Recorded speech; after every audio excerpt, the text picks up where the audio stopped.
Today on Nova Legends podcast, I have Robinson soccer coach Chris Jennings, whose Rams just won the Northern Region. No, it's the Patriot District Championship with a double overtime golden goal win over Alexandria City. Coach, good to see you. Congratulations. Thanks, Julian. Appreciate you for having me on. Oh, of course. So let me give your background real quickly before we get to the soccer and also your teams. First of all, let me also say that you're the O'Connell coach as well. You do just because you're lucky enough that Virginia plays high school in the spring, which we all complain about. You get to coach two teams in high school, which is, I'm sure, amazing. I'm trying to make a positive out of the negative, So yeah, that's right. Yeah, I definitely want to ask you about that. But let me give you your background real quickly. You played at York University in Pennsylvania. We used to do our yearly 3-on-3 tournament up there at the Tech Center or something. Anyway, I know they have a nice program there. You're currently a technical director or academy director of Nova Virginia United. You've been head coach of O'Connell since 2012, and they play in a very tough WCAC. You were 2016 Coach of the Year. You've been at Robinson since 2020. And Coach, did I get that right? Did I get most of that right? Did you at Robinson, have you guys won a big title at Robinson that I forgot to give you credit for there? No, my first year was the COVID year, so we got a scrimmage in. Had a really good team that year as well. We were really excited for that season, but that got nixed. And then I've had 2 seasons where we went out in the regional finals, and then I missed last season with some health issues. So my third season, full season. Yeah, well, good to have you back. Well, you mentioned quickly about making a positive out of what many people complain about. Basically, Virginia plays soccer in the spring in high school, and first of all, there's a lot of field. We're fighting for fields because you have lacrosse, you have track and field, you have baseball. There's a lot of spring sports. Whereas in the fall, it's only probably football and I guess field hockey. Anyway, I think 37 sports play in the fall. And then it really wreaks havoc on travel teams that have players that play private and also from Maryland. It has some Maryland kids. So anyway, what are your thoughts on that? Are you glad Virginia does it in the spring so that you can coach too, or would you rather see it sync with most other programs? No, I mean, I enjoy being able to coach in two different programs. It's more kids that I'm able to help play a part in their development and just their journey.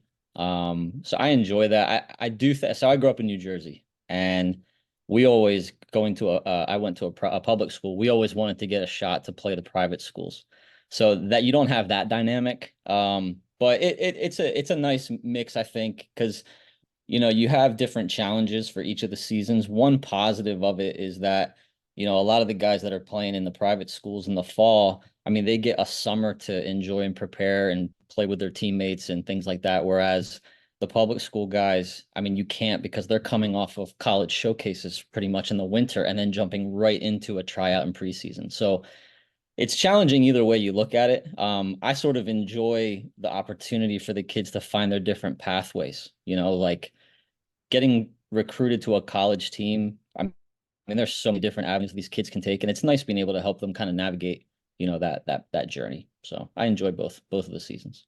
Yeah. Well, Coach, I'm an '84 graduate of Robinson, so I guess I was a 10th graduating class.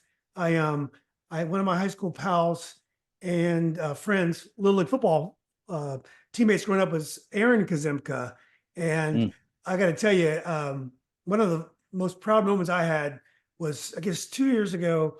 We played in that really cold game. My son played midfield for Yorktown, and he played. Asher was the 6 for Robinson. And so me and Aaron were sitting there watching our kids play, and they had played a little bit growing up, like 3-on-3s and stuff. But Asher was more a high level player than my son in Little League. But my son really caught up, and those two teams went toe to toe that day. Do you remember that cold night at Robinson? Yeah. No, it was great. The Kazemka family has been awesome to the Robinson community. I mean, from, like you say, Aaron, his daughter played, Emerson came through, Asher, came through. I was fortunate enough to coach the boys at the club level too. What a family. I can't believe you just dropped them. They're like, what do you call it? Royalty, Robinson royalty. Yeah, exactly right. They were, and Aaron's brothers, as you probably know, Yep. Justin was an incredible wrestler and a football player, and Yep. they had Damien was a Daniel's a heck soccer. of a goalkeeper. Yeah. That's I mean, right. unbelievable. Yeah. Yeah, we have a lot of families at Robinson whose kids played there, the Elliots, and there's quite a few others. Well, Coach, I know you played soccer at a high level yourself. Who are your first important influences as a player? Um, I really, I really enjoyed watching Dennis Bergkamp. Yeah, Um, just so smooth class. I mean, I've always been sort of obsessed with Johan Cruyff and just the way of that thinking about the game. So I really enjoy, I mean, Arsenal is kind of my team. I've always kind of supported them. I enjoy watching how they play. Growing up though, I mean, I grew up in New Jersey, at Steiner High School, and we've got a real rich tradition there. Charlie Inverso, is like a legend up in that area, coach. He was my gym teacher in school. So was kind of surrounded by a lot of these legends through the 70s and 80s, growing up. I'm an 82, but was fortunate enough to grow up in sort of a rich kind of hotbed in New Jersey. But I was always sort of drawn to sort of that total football ideology, just sharing the ball and trying to dominate both with and without the ball. Just really enjoy watching those teams. yeah. It's interesting that when I played at Robinson, most of the coaches taught in the building. Maybe sometimes at an expo, and that's very common. Nowadays, it's very rare that I don't want to say rare, but I'd probably say more coaches don't teach in the building than do Mhm. teach. So that's definitely been a change. Do you think that's a positive development, or do you think the old days was better when you had coaches that were in the building? It's a challenge on both sides, and I see benefits from both, to be honest. I like to have a coach on my staff, at least one be in the building. It's good to just, I think, have that presence in the building. You also learn a little bit more about the environment that the kids are in just before you have them. Yeah, Because sometimes that's a challenge. yeah, But I also enjoy, the fact that when I come in to train these boys, that's sort of their focus. Their focus shifts because that's what I'm there to do only. It's not coming to me and asking me about a particular class. I mean, I've been asked to do some different classes in some of the schools that I've been in, but I have a young family as well, so that's a bit challenging. But it's nice to be able to focus strictly on the soccer part and sort of have them switch their mentality from the academic side. And then for that hour and a half, let's just get down to business of what we need to do. But when I was growing up, I mean, I played for a coach that was also in the building, was one of my teachers, and that was a very interesting dynamic. We became very close. Didn't have cell phones, didn't have an easy way to communicate. So for me, growing up, that was an incredible experience. Being to have a young coach, being to relate to him, having him in the building, being able to go seek out guidance.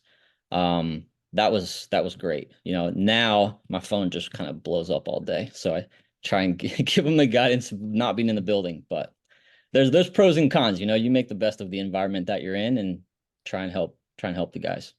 yeah. Well, Coach, New Jersey, like Northern Virginia, was a hotbed of soccer early. Not just on Northern Virginia was hot on the girls' side before it was on the boys' side. Joe Ellis, my classmate, the Shacklefords, Mia Hamm. There are so many great women soccer players from Northern Virginia. But I also know New Jersey was a hotbed for men early, like St. Louis. So you guys probably had coaches, lots of available coaches when you were coming along. I guess by the 90s in Northern Virginia, we had a generation of coaches that were built up, not just people from overseas or players, parents that were coaches. But do you think the coaches in the 90s would still be just as successful today? Has coaching changed? The fact that you got to text these kids text you and you have a different relationship with players now than you have with your coaches. Do you think the skill set is the same? I think a big piece of it now is there's just more distractions, really. And it's trying to teach them how to manage those distractions. Because at the same time, while certain things can be viewed as a distraction, you've got these, information tools attached to your fingers all day. It's also a way to get information. You know, growing up, I mean, how many games were we able to watch on TV? You know, now these kids can pull up a game on their phone and have it running in 30 seconds.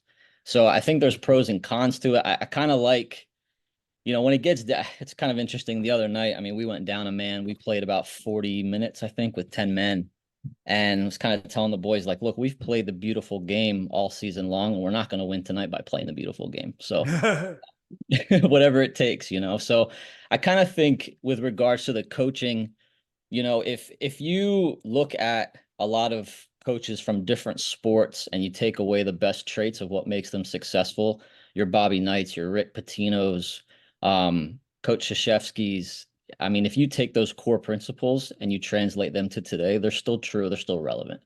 I genuinely think that it's really the distractions and some of the, I mean, there's a league for, you know, 8-year-olds, there's a league for 10-year-olds, it's almost like we forgot about just going out and playing the game and being part of a community, you know. And I think some of the, if you want to say old school coaches, they were able to coach in a time when there weren't as many of those distractions. So they're sort of able to figure out how to channel the players' interest and channel, you know, what's the most important things, which is the kids, which is the players, which is the relationships. I do think a lot of guys now get caught up in, you know, social media, and you know, there's a lot of Twitter coaches out there. Yeah. But I think the ones that generally have their heart in the right place and they're able to help develop these kids, develop relationships for life, those are the ones, whether you're old school, whether you're new school, those are the successful coaches, the ones that are able to help these, you know, men, sorry, boys turn into young men and these girls turn into young women. Yeah, absolutely. Well, Coach, you played at York. One thing that I've noticed is that Division III soccer, and to be honest, I didn't really follow soccer until 2010 or 9 when my son started playing. But from what I've seen, Division III soccer has gotten incredibly competitive. Like kids like Asher Kazemka are playing at Christopher Newport. I would have thought 20, 30 years ago, a guy like that would be surely a Division I player. Maybe he could have been anyway, but it just seems like Division III gets tougher and tougher every year. You got foreign players even playing Division III, like at Washington Lee. They got African strikers. What was your experience like at York, and who was your coach? Mark Ludwig was my coach at York. Amazing man. He sort of helped set me on my step towards coaching. I had an injury and he sort of pulled me aside and gave me a gas card and a list to go out and scout and recruit and write up reports on our future opponents and things like that. So he changed my life, Mark Ludwig. So very, very thankful for him for the time he spent with me. But I think you're right that the game's becoming really, really competitive just to get on the field. I mean, you're looking at Division III rosters with 35, 36 players on it. And, you know, we tend to have a larger roster at Robinson, and primarily because so many kids deserve to be on the team, you know, and once we get up into the mid 20s, I'm like, guys, you know, this is sort of what it's going to look like if you want to play in college. You have to compete with all these guys every day and compete with yourself. So with the rosters becoming so much larger, with international players becoming so much more common, these guys have more challenges, you know, and different challenges, I should say, I think, than what I had playing. We didn't really have too many internationals on our team at the time. It was a bunch of local guys for the most part from Baltimore and from Maryland, some Jersey guys in there, some guys from Pennsylvania. It was more of like a collection of guys from around the region.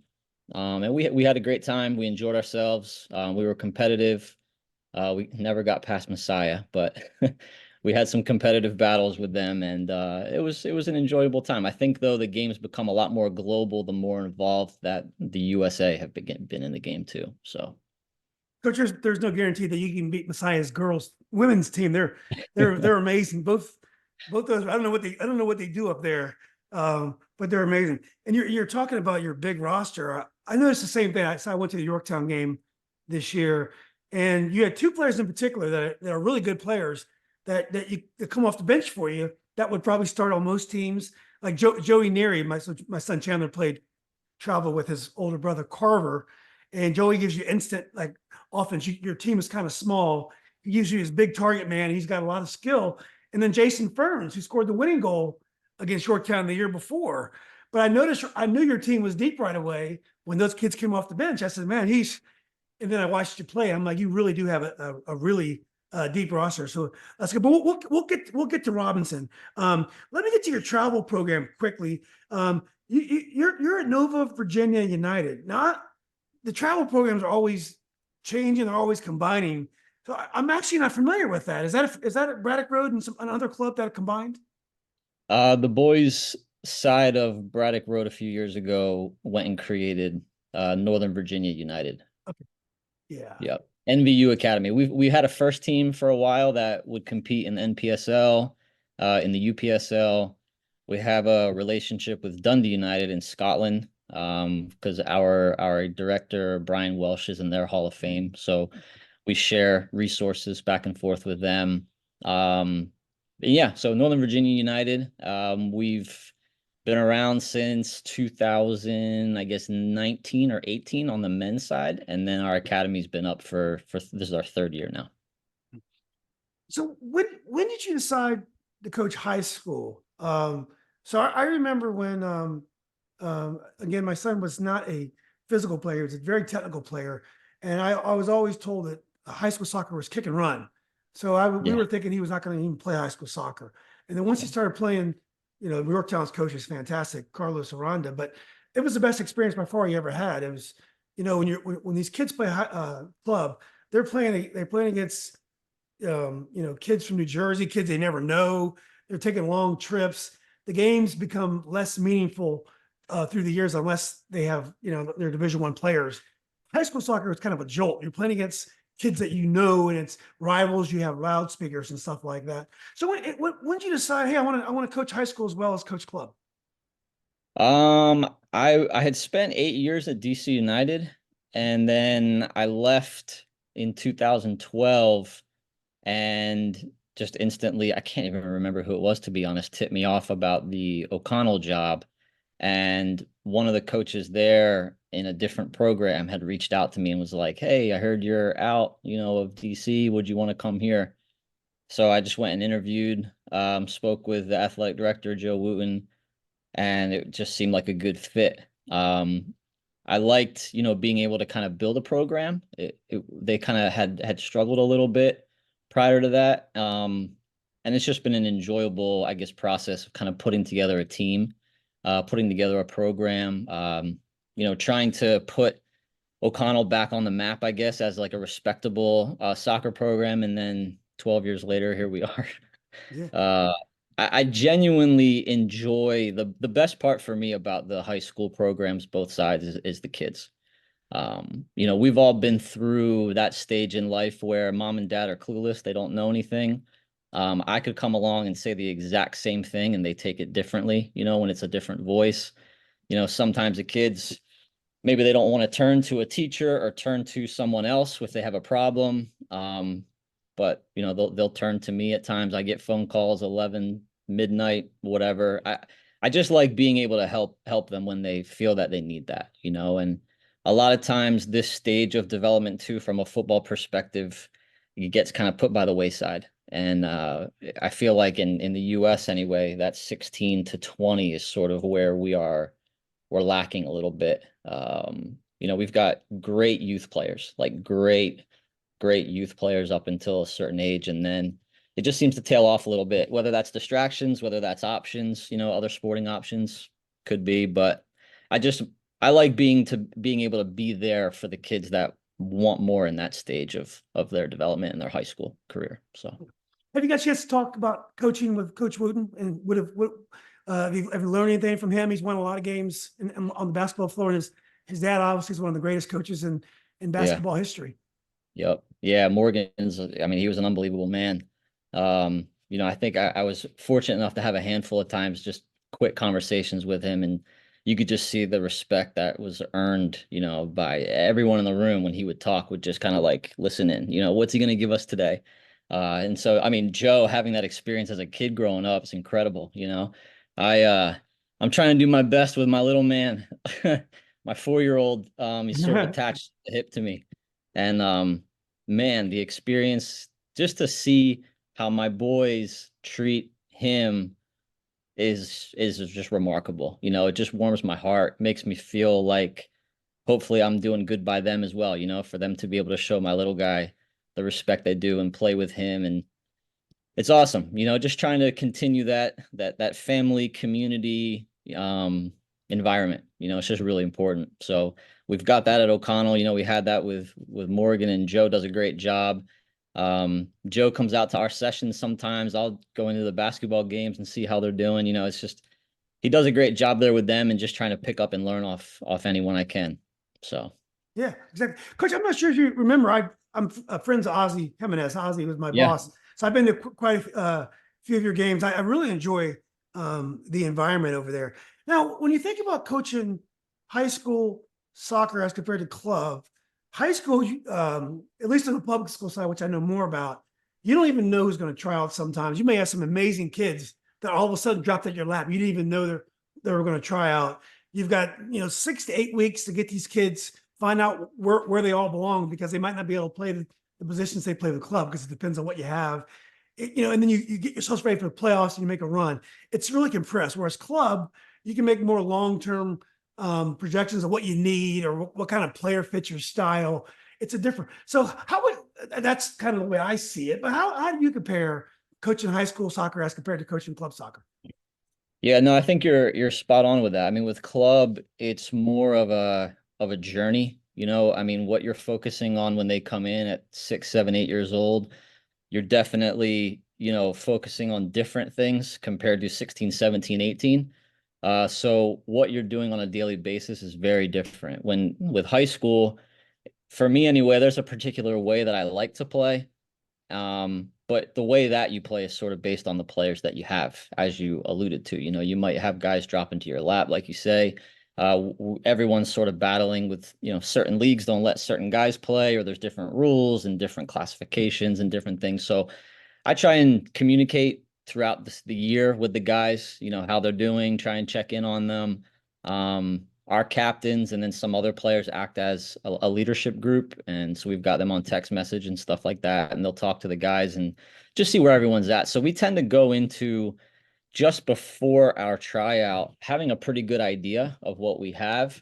Um, Obviously, the private school is a little bit different because there's recruiting involved and you're sort of building a team throughout, or attempting to anyway. But yeah, it's more about, for me, I like to play a certain way, and it's kind of fitting players' profiles sort of in those, in the putting them in the right hole, you know, and basically building a foundation for them to go and express themselves.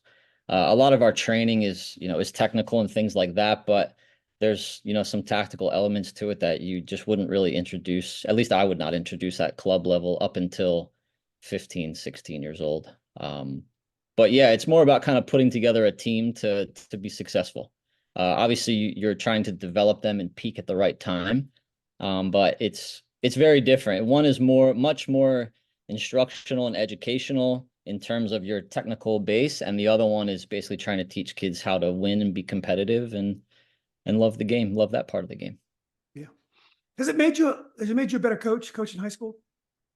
I think so. You know, there's not too many opportunities at club where you might go and watch some film on an opponent, and I don't really tend to do that much anyway. I tend to just focus on the guys that I have. And if we're good enough, you know, if I can get the best out of them, then we'll see how far it takes us. But at club, like you said, you spend a lot of time, you know, driving, a lot of time in the car, a lot of time on trips, and your focus is sort of on your, you know, your GPS app to get there. Whereas with a high school game, you know, you have some time to watch the JV and see how some of those guys are coming along and get some feedback from the JV coach, and you know, think about your team, and it's a very, very different dynamic. I mean, playing for your community and having, you know, your neighbors come out and watch you, and having your community come out and watch you, it means something a little bit different when that name's on the back or the front of your shirt. You know, it's a very different feeling. It feels more of a community feeling. I think with club, it's very much an individual. You know, you're judged as an individual when you come in, and then you're judged as an individual again when you go out. And there's a lot of pros to that as well. I just think the high school experience, being a part of something bigger than just yourself, I think is really powerful. and really important for this generation to learn before they go out into the world. Really, it's not all about them. So. Yeah. Well, Coach, as you probably know, my good friend Bo Amato coaches at Langley, and then my son's high school coach, Coach Aranda, they're partners over at Villarreal, and so they have thousands of teams they can coach, but they don't coach. They run the club, but they coach high school, and they don't. You don't make tons of money for coaching high school. It's because you love it. Does that surprise you that they would just coach the high school and not coach in their own club? Well, I think when you're part of a club leadership, you're responsible for more than just your team, you know? So Bo has to, look after the entirety of a program, and I'm sort of doing that as well. And if you kind of get stuck with, not stuck with, but if your blinders are on, with just your team, it's very easy to have things drop, other teams, you're trying to help develop coaches, you're trying to help develop players. It's very different developing a club compared to trying to put together a team for a season. And I think to do both at the same time is a lot, and they've got a lot on their plate. So I think to go down and coach, I used to go out and coach 2 teams and then go, coming from a high school session, and you're running 3, 4, 5 sessions, in an evening, and it's just not sustainable. So you're better off, like someone like Bo is better off trying to develop coaches, so that way you're reaching more players as opposed to just your team. But yeah, the high school, the competing, the scheduling's been interesting. Some weeks, you'll have a Tuesday, Thursday, and then some weeks you won't play for the entire week, and then all of a sudden, boom, you play Friday, Monday. You're thinking, what in the world did I do to deserve this? But it's just different dynamics. I think the big thing with the high school program is you're trying to also be responsible for the health of the players. And that's very different from club when it's not your team. It's very different because of like you say, it's a sprint, so it's very intensive. There's a lot of late nights for coaches from, March to May in the high school world. So Yeah, my son's club coach for many years gave up coaching club this year, and we're trying to get him to coach high school. He went back to teaching instead of just coaching, and I'm like, you just got to coach high school. Once you do it, you'll never go back. I did want to ask you: is it a very different challenge coaching at O'Connell than is at Robinson? Robinson's this massive school. You got tons of soccer players in the building. It's just a matter of if you can get the ones that are good, interested in playing high school. O'Connell, you mentioned the smaller roster. You may have 10 to 15 soccer players, and you got to kind of find a goalie or find other, people to fit in. But you're playing in a very tough conference, the WCAC. Do you find the actual coaching different at O'Connell than it is at Robinson? The coaching side of it, no. A lot of the kids that, at Robinson, I've been fortunate enough to have some type of relationship with them since they were little, just geographically in the previous club that I worked at. So a lot of those kids, kind of, they understand the methodology. They sort of understand the terminology that we'd use. They understand the demands. And then at O'Connell, a lot of the kids that are part of that program are players that I've brought in. So kind of the same thing, trying to keep standards at a certain level and standards where the expectations, are on the players to perform, and they have the support of the coaching staff. And we do everything and anything to help them academically, on the field, off the field, with their families, with their recruiting. We try and give them as much support as we can. My little guy. Yeah. Try and give them much support as we can. And, when the players understand that you love them and you care for them and you want the best from them, the coaching part is easy. Yeah.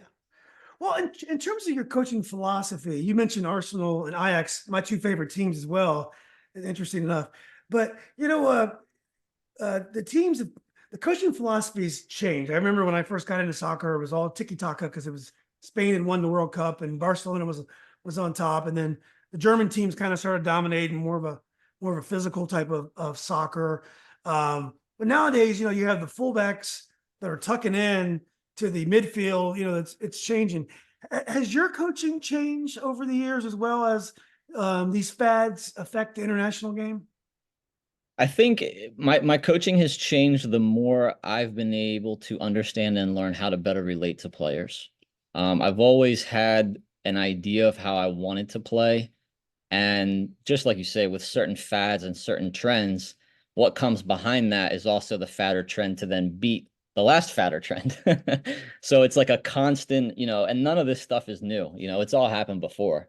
It's interesting, like you talk about, Spain and everyone thinks, Barcelona and tiki taka and all that. They forget about the Manchester United teams that were Yeah, passing yeah, people off the park. They think, oh, English football, it's just route one. No, no, no. yeah. So a lot of these are just really fads, trends that they just get repeated over time, and you're trying to figure out how to, get the best out of your players and how to sort of beat whatever the latest thing is. I think for me, it's really trying to get guys in a situation where they can make the best decision possible. If you've watched our games, I mean, we'll build out from the keeper, we'll go long from the keeper, we'll 25 passes before a shot on goal, 2 passes before. We'll try and just mix it up a little bit. Sometimes I'll invert from a wide player, sometimes just keep 4 center backs. I mean, that's the beauty of having a larger roster too, is having different profiles that you can use in different situations. But yeah, I mean, everyone would want to attack like Man City, and everyone would want to defend like Atletico Madrid. We all want to be the best of the best. It's really just down to the players that you have and how you can get the best out of them. Yeah. Well, coaches, let's move towards this year's Rams. Incredible year, a year you tied Lake Braddock and Woodson, who are ironically in your bracket. Only have a loss to Oakton, who's got a very strong squad. They have a huge matchup against Herndon in our region, in what they call the Northern region now. But before we get to your team, what do you think about the playoff structure? Now, when I was in high school, playoffs were easy. 1 played to 8, 2 played to 7, 3 played to 6, 4 played to 5. It was easy. And it's the same way we have it in the Northern region for Liberty and Concord. But for some reason, the National and the Patriot, what they call the Occoquan region, they're always messing with the postseason. So this year, and I guess someone is an ACC fan, for the brackets for the district tournament, they did a double bye. And I'm just like, I mean, come on, a double bye. And then it worked out for you guys because you actually won your game. You got to the final. It didn't work out so well for Woodson because they got upset by Alexandria City. But then in the regionals, you have another bye. Do you like all these complicated bracket systems, or do you think we can just go back to a simple 1v8, 2v7 system? Well, I didn't like the back-to-back semifinal and final either. That was quite difficult. Yeah, You have 2 teams that have battled their way through, and then you reward them by playing a semifinal and a final back-to-back. that's true. So, I want to say by the first overtime break, there were kids on both sides, legs up, cramping, stretch. I mean, it was hard, and then, I mean, we played with 10 men for 40 plus minutes too. So it was even rougher. But I think I don't know if it's, schedules, fields, referees, whatever, but I feel like we're complicating things, as you say. It's before we were, and I feel like in the 3 or 4 years I participate in the postseason, it's changed about that many times as well. Yeah. So Yeah. I mean, we play whoever's in front of us, you just deal with it.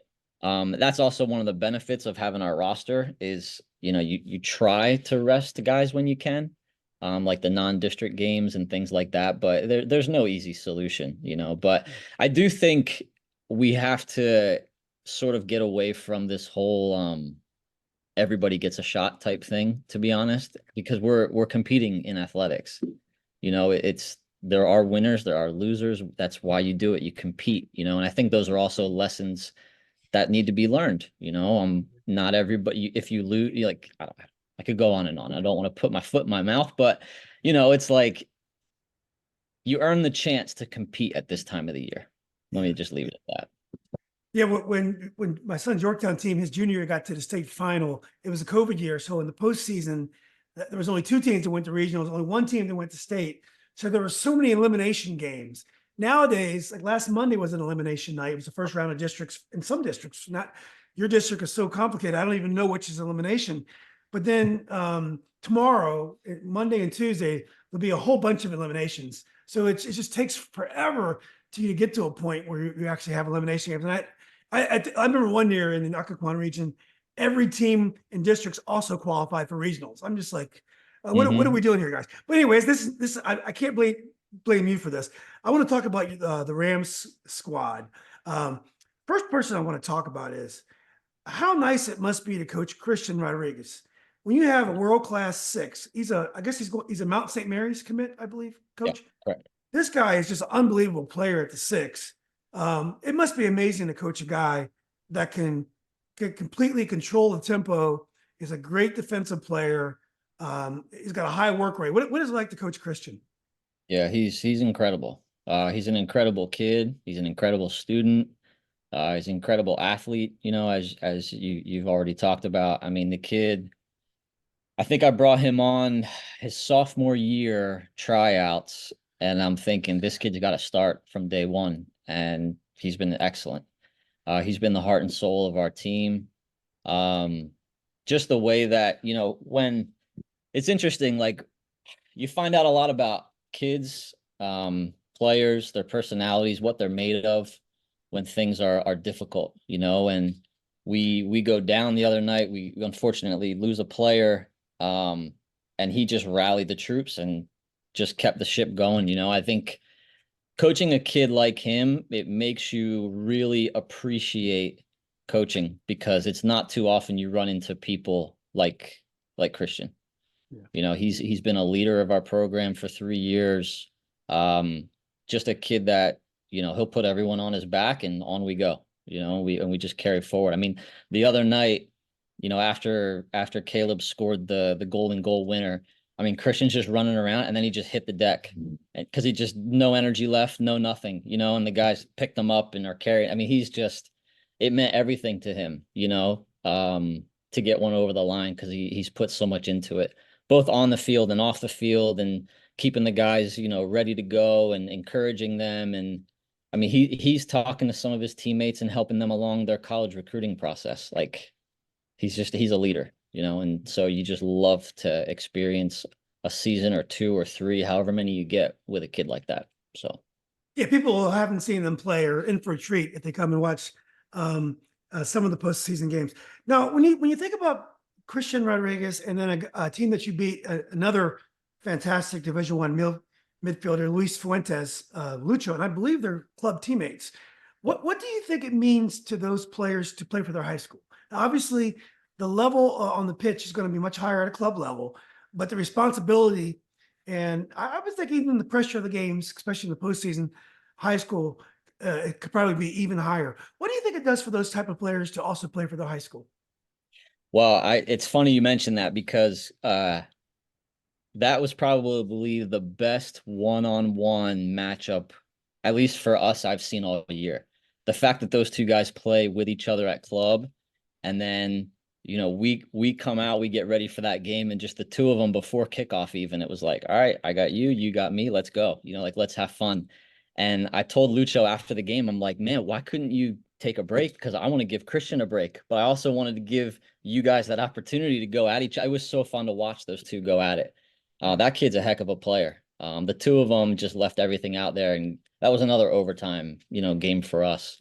But man, it was awesome to watch those two at the level of player that they are go at each other. Just the level of respect that they have for the game to go as hard as they did, and then, you know, play together on the weekend coming up.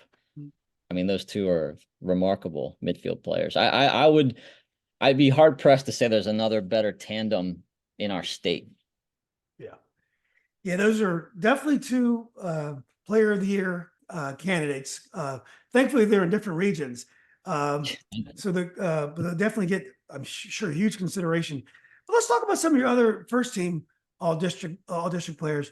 Yoha Mulageta, who got a incredible golazo to win a game early in the year. I believe I caught.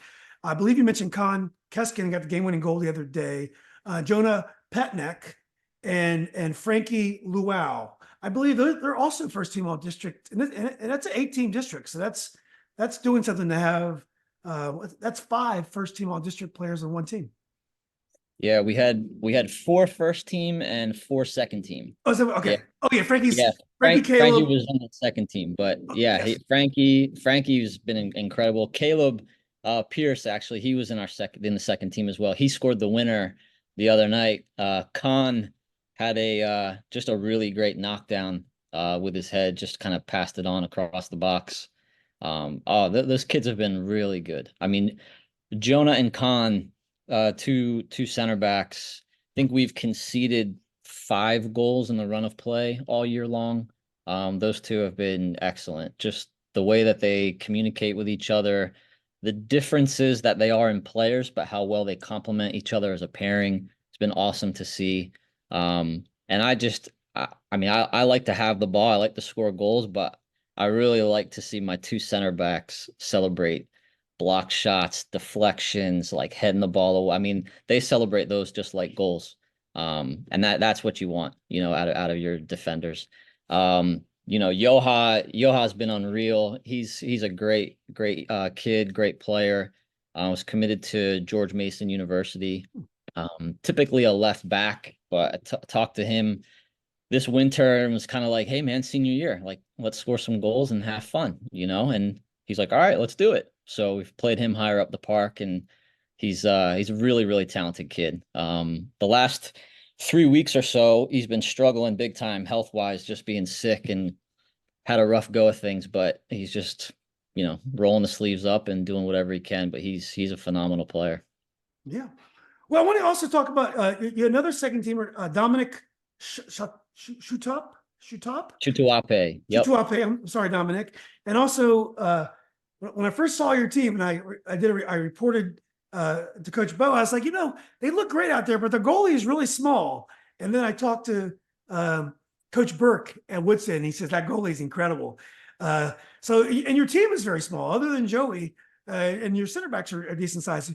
Robinson is a very small team, but Gerard, is it Lamas, is your goalie, and he Yep. does a great job. Yeah, he does a great job. Yeah, we talked to Gerard before the season and just saying, we think we've got a team that should have a lot of the ball, and you need to be able to play with the ball and use the ball well, and kind of come out as another center back and keep it ticking over for us. And he does a great job. He's been excellent. There's a few, obviously, goalkeepers, any mistake they make, it's magnified, because they're the last line of defense. But Gerard's been unreal for us. He's made some big saves.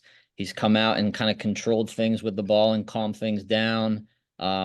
He's been really good. I think the group kind of gelling together at the back early on in the season has helped us develop a platform to where our attackers can express themselves, and they feel confident turning around and knowing what they have behind them. And having that freedom as an attacker to take chances and to take risks, there's nothing that makes you feel better apart from the ball hitting the back of the net. So to know that you have that support back there. Yeah. Yeah. When I think about your team, it reminds me of the Yorktown team that went to the state final, and that all our games are 1-goal wins. We won, except for, I think, one game. They were all 1-goal wins. It was a year where you played every team in your district twice, and our district was very tough. But even so, we had people that could score goals, but we controlled the tempo. We didn't give away any goals, so the scores were always low. Do you feel all these close games that you guys have had and the ties that's going to help you in the postseason? The fact that you've dealt with that adversity, and you haven't been in those 5-2, 5-1 games when you can play a lot of kids, but you might get a little bit, you might pick up some bad habits as well. Yeah, I think, having a lot of close games, it does kind of help steel you up for the playoffs. It makes you a little bit stronger. It's something too with having a group that, I sort of put a lot of the group together last year. We were very young last year. Unfortunately, I couldn't coach them, but had that year last year, I feel like gave them a lot of good experience for them this year coming up. Not being nervous in these close matches. We've had a lot of control in a lot of the games, and have had probably a lot more chances that should have been put away, and a lot of the games should not have been so close. But you take away, the positives from that, and that, we've learned how to manage games a little bit. The guys understand how to sort of close out a game without me having to lead them as much. Obviously I'll help them, but with having this type of group, I wouldn't be doing my job if by May I'm having to bark out every instruction and things like that. I just need to really give them a few signals and relay a few messages, and then they can drop in and do different things that we've worked on. So it's been an interesting sort of journey for the group. But I think the one goal games, while it's been a frustration for us, because as you said, our goal difference could be a lot more than what it is, but it's also been nice to be able to see a team learn how to close up shop and how to sort of manage things.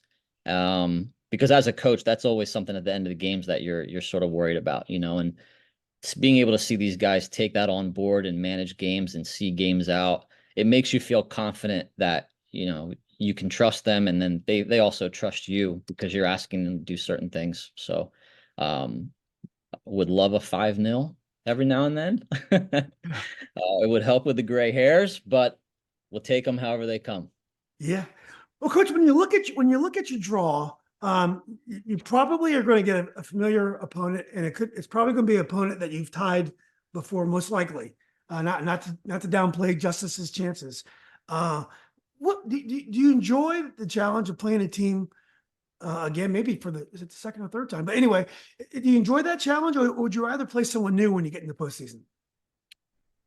It's different, I mean, I think if you're definitely playing someone the third time, the first two, just chuck them out the window because anything can happen. Playing a group for a second time, I mean, they can pick up some things on you just like you can pick up on them. And then if you're going into a game against an opponent that you've never seen, that has its own challenges. So to be honest, I sort of just try to focus on my guys. If we play the way that we're capable of, I think we can beat anybody. But also on the flip side, if we don't, I think anybody, you know how this game is. It's a crazy game. So I kind of, for me, it's just whoever's in front of us. You just play whoever's in front of you, and we've really taken it game by game. This year, it's sort of been something that we've talked about a lot. Is we'll just focus on us, focus on the next day. We've talked about a journey day one, and just every day wanting to get a little bit better, a little bit better, so that way, come May and June, we're still playing. But I think genuinely the teams that worry about themselves are the teams that kind of prolong their seasons, because how can you prepare your players if you're kind of looking over your shoulders and looking at other people, and you're not there to coach other teams, you're not there to worry about other teams, you're there to coach your team. So that's just how I feel. So we do a lot of just focusing on ourselves. I mean, even the guys will, I want to go and watch so and so, or I tell them just worry about yourselves. The other night we had a doubleheader in the semifinal, and I mean, I stayed behind for a little bit, but they all went back on the bus, get their rest, get their hydration, get their food, and just worry about themselves. So, it's been a nice sort of lesson, I think for all of us to be honest, taking it that way, because it's very easy to look around and see who's doing well, or the glitz and the glamour of unbeaten seasons or whatever, but that has no impact on you and your team. So we just try to put our heads down and work. Yeah. Well, Coach, this has been great. I'm so glad you took the time to meet me. Definitely be cheering for the Rams. Rams and Yorktown definitely are my teams, and also can't wait to go out and watch Gabby play next season for O'Connell. Gabby's a great player. Yeah. But Gabby Jimenez. But when you think about Christian and some of your seniors, does it dawn on you this is a very exciting time for them? They're in a high school postseason. They got, I guess, prom is out of the way now, and they have graduation. This is probably one of the most incredible month of their lives. Does it ever dawn on you that soon you won't be coaching these kids anymore? Yeah. Um, it's funny. I had this talk with a friend the other day, and was saying how, win or lose, I don't want this season to end. Yeah. I mean, I love being able to go to the training ground every day, and, have my little guy with me, and have, them going out and play with the boys, and just having them come out from school and kicking a ball around with him while I'm setting up, and just the environment that we've created there. Just it's a real family environment. There's the players from college will come back and say hi and talk to the guys, older brothers, come back. I've had a few kids, younger brothers on the JV team that I moved up so they could be a part of the playoffs with their older brothers. I mean, that's like, as a player, this is the time of year that you live for. And as a coach, this type of season with this type of kids, that's what we live for. So, I mean, we could be, done next week. We could be holding up trophies in a few weeks. And either way, I don't want it to end. Yeah. It's been an awesome experience with these kids, with what I've been through in this last year as well. And just being part of a team again, and being able to be healthy. And I mean, just the other night, some of the things that the parents and families and the players were saying. And I mean, I turn around in that overtime and I've got, O'Connell in the crowd, Robinson in the crowd, alumni in the crowd. They're all celebrating together. And it's like that's why you get involved in anything, any sport, any club, any extracurricular, to be a part of something bigger than yourself and just celebrate with community. And it's been a great experience. So Well, Coach, I forgot that you were sick last year. Did you have any idea in this year that you came back that you guys are going to be this good? no, I was just trying to stay alive. I Yeah. had four life-saving surgeries last year. Wow. Yeah. It's not fun, not enjoyable, but every day just kind of having my eye on my family and wanting to get back out coaching. And I had nurses that were working on me, and they're like, "Oh, you're the coach with 9 Lives, and my Mhm. daughter plays for FCV, and I know who you are, and I'm honored to work on you," and different stuff. And the soccer community has been incredible to me. So Yeah, it really is. I know that when David, what's the coach's name? Whose wife died? Um, Kamara, he was Kamar, just David the Kamara. nicest guy in the world. Yeah, And I was just so um, it was so heartwarming to see the reaction of the soccer community. It's so strong. And I felt like I'm maybe an adopted member of the community since I never played very much or very well. But it is something the way that the people have supported you, and it's so good that you've come back and had success. Did you ever think that maybe you wouldn't coach because you wanted to focus on other things, or is when you experience those moments, you knew you were going to coach? yeah. Um, yeah, I mean, I was in the hospital and in the rehab facility for like 3.5, 4 months. Yeah. And families and my players were coming to my home and bringing food and playing with my kids. And I mean, if that doesn't, you know, show that people love you, I don't know what does. So I was definitely coming back. Yeah. um, I think, one thing that I wanted to mention too, when I was in the rehab facility, I got a phone call that unfortunately one of my players had passed away. I remember that. Um, Yeah. and he would have been a sophomore and very likely on this Robinson team. And there were guys in the team that had played with him when they were kids. And one of the boys had his wristband in his waistband during Mm. the game that night. Oh, wow. So very, very powerful, Yeah. after the game, just embracing, and he pulls out his wristband and he's like, "We had 11 players, coach," Yeah. and I'm like, "Yes, we did." So just being a part of that community, and having people. I don't live close to Robinson anymore. I used to live right around the corner. And then of course, when I start coaching there, I live like an hour away. So who's the silly person now? But Mm. having folks drive all the way out where I live from Arlington and Falls Church and Fairfax and Annandale and all over the place to support my kids and my family. I had some of my alumni, uh, one of my players in particular, a Robinson alum, and one of my club alums, Marcos Vieda. Oh, yeah. You might remember Marcos. Yeah, of Um, course. yep, he just graduated from William and Mary, excellent player. You know, he came to see me in the hospital and sat by my bedside and prayed with me. And of course, I was coming back as long as I could get healthy.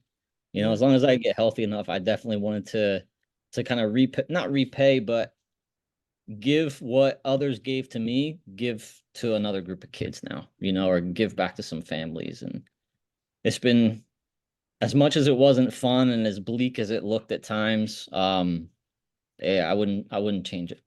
Hmm. Well, Coach, maybe Robinson is a team of destiny. Maybe this is like you're too young, but maybe you're like the 1983 NC State team with the late Jim Valvano that it was kind of meant to be. I mean, so don't want to put pressure on these kids. So far, so good. I've loved watching them play. When I saw you play against Yorktown, I told anyone to go listen. This is really Robinson's really good. And I remember I told I'm friends with Coach Perk. I'm like, I didn't see a lot of weakness out there. So it is a really special team. People should come out and support them, former Rams or people who just love soccer. But anyway, look, I'm gonna keep posting the schedule. So hopefully, I get to see you at one of these games. But in the meantime, I just wish you the best of luck. Thanks for sharing your story. I know that wasn't probably easy for you. I didn't know if you wanted to, so I was going to try to skirt around it unless you were willing to share it. But All good. it was a I've beautiful got some cool story. scars now. It's What's I'm that? always gonna have I've got some cool scars now, so there's always gonna be a question. Exactly. Yeah, exactly right.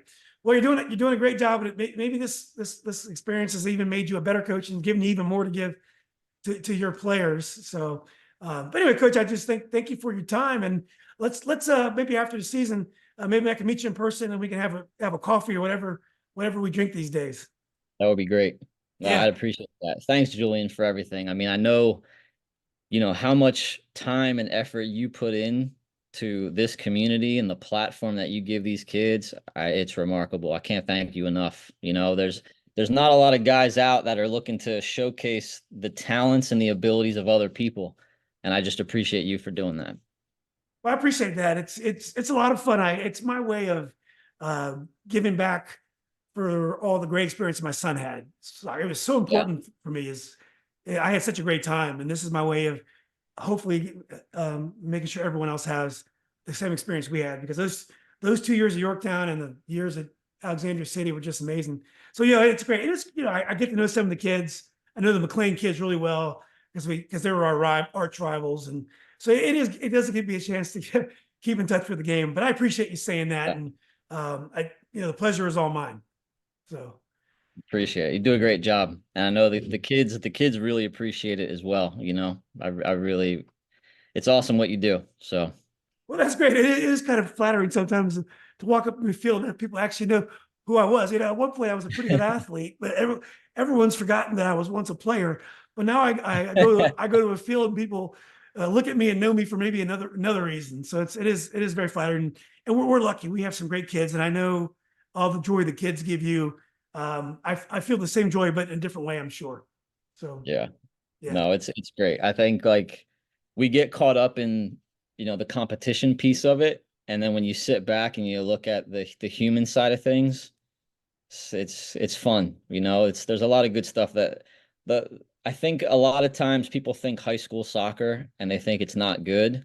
It's changed a lot in the last couple of years. I think the standard is pretty high right now, to be honest. I was gonna ask you that. That was one of the questions I had prepared, and I think it's gone up. I think people Yeah. realize how special it is. Division 1 players like Cooper Noseworthy and Christian Rodriguez and Luis Fuentes. Atupasong's been trying to play.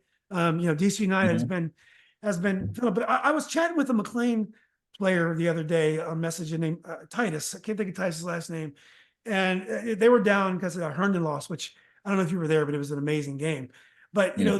the games that Herndon and McLean have played the last 2 years, I says, dude, 30 years from now, you're going to remember those games. That Yeah. that rivalry is so off the charts, unbelievable that it's going to give you a lifetime of great memory. Some tough memories too, but some lifetime of great memories. Yeah, So I mean, absolutely. and I think if you guys can make a deep run, you've already had a great season, won the district regular season and the postseason. But if you can make a deep, these kids will always remember those moments that get them there. So hopefully Yeah. they'll just, as you said before, take it one game at a time and just try to make history. That's right. Got to get Yeah. on the wall. Exactly. It, So, it never goes away. You get on there and your kids can see it, So that's what I've been trying to tell them. That's what it's all about. well, I'm not on there, but my sister is on the Hall of Fame in the gym at Robinson, but there's no Julian Brown on there, and my 4 points a game just couldn't swing it. But That's right. anyway, We'll get you a Nova Soccer Source banner. exactly. I'll get the Susan Lucci award for lifetime achievement. So, Yes. so, Yes. yeah. Anyway, Coach, again, hope I didn't take too much time away from your son there. Good. What's your son's name? Christian. Chris. Oh, Christian. Nice to meet you, Christian. What do you say, buddy? Say hi to Mr. Brown. Are you big Rams fan, Christian? Yes. Who's your favorite player in the Rams? Ooh, that might be the question of the century. This guy gets excited about all of them. He knows who's what number, right? Yeah. Right, dude? Who's your favorite on the Rams? I think he's too political to even though the name likeness is pretty obvious. I think he's probably too political to go out on the limb here. It might be. He's a smart guy. Yeah, exactly. 4 years old and he's got a bit of wisdom about him. Yeah, well, when you're around early, they almost always become great players when they're around early. Yep.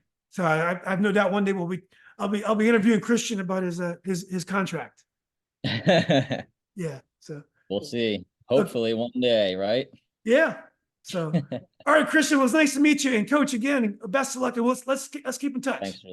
Appreciate you. Thank you again so much. And I'll take you up on that coffee anytime. You just let me know where and when. Exactly. I'll come before the game and I want to get a pre-match photo before one of the games. I was going to do it last time, but I couldn't find the right moment, but I'll make sure I interrupt you guys and get a pre-match starting 11.